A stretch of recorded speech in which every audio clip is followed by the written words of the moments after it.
যদি মুসলমান হয়ে থাকি মাসালাগুলো জানা অত্যন্ত জরুরি। যেমন নামাজে ভুলবশত কোনো ওয়াজিব ছুটিয়া গেলে নামাজ শেষে সাজদায় সাহু দিলে নামাজ হয়ে যায়। তবে ইচ্ছাকৃত ওয়াজিব তরক করিলে নামাজ পুনরায় পড়িতে হয়।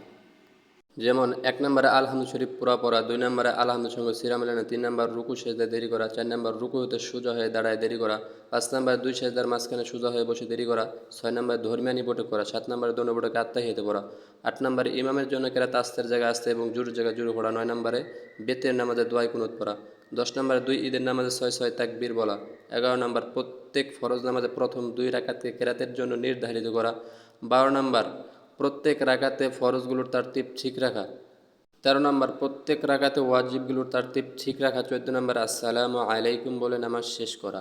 ভিডিওটি ভালো লাগলে লাইক শেয়ার করেন, সওয়াব পাবেন ইনশাআল্লাহ।